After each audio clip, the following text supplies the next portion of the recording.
কুদ্ৰতপুৰৰ বাসিন্দাই 7 দিনৰ ভিতৰত ঘৰ এৰিব লাগিব আৰু এই মুহূৰ্তত ঘৰে ঘৰে সেই বিশেষ জাননী আৰি দিয়া হৈছে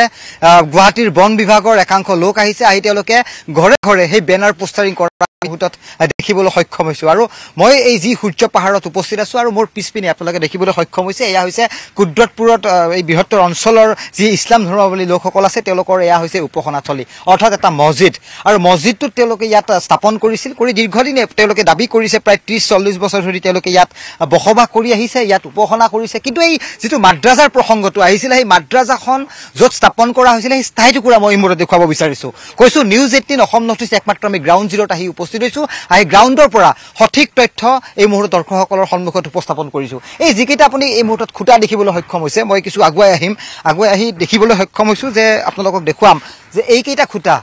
আপুনি প্ৰথমটো খুঁটা দেখিব মোৰ পিছপিনে হেয়া দ্বিতীয়টো খুঁটা আৰু আনপিনে আন 4-5টা খুঁটা ইয়াত স্থাপন কৰা হৈছিল আৰু ইয়াতে তৰ্জাৰ বেৰেৰে এখন মাদ্ৰাজা খোলা হৈছিল যিখন ফটো এই মুহূৰ্তত প্ৰকাশ পাইছে আৰু এই ফটোখনৰ পিছতে এক প্ৰকাৰ হাহাকাৰ লাগিছিল কিদৰে গুৱাহাটীৰ মাজমজিয়াত এইসকল লোকে আহি তেওঁলোকে মাদ্ৰাজা স্থাপন কৰিছে বা মছজিদ স্থাপন কৰিছে তেওঁলোকে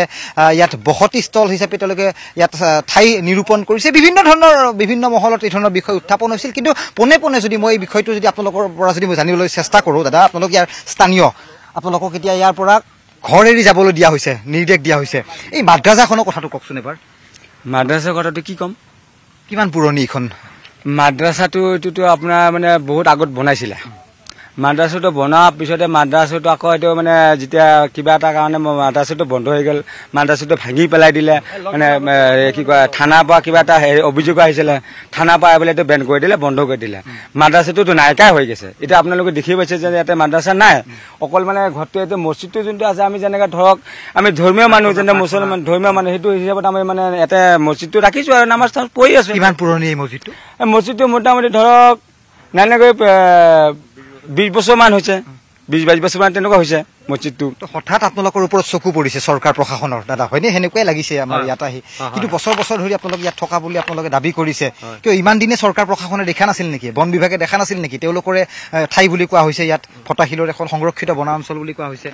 বাঘ ভালুক ওলাই নে ভাগ ভালুক ওলাই বাঘো ওলাই ইয়াতে বাঘো আছে আৰু আমি সেই বাঘৰ বুকতেই আছো কিন্তু সেই বাঘৰ বুকত থাকাতেই যদি এতিয়া চাওক আমাৰ ওপৰত মানুহে মানে একশন কৰি দিলা এতিয়া কি কৰিম এতিয়া আপোনাৰ মাদ্ৰাজাখন ভাঙি পেলালে মাদ্ৰাছাটো ভাঙি দিছে মাদ্ৰাছাটো নিজে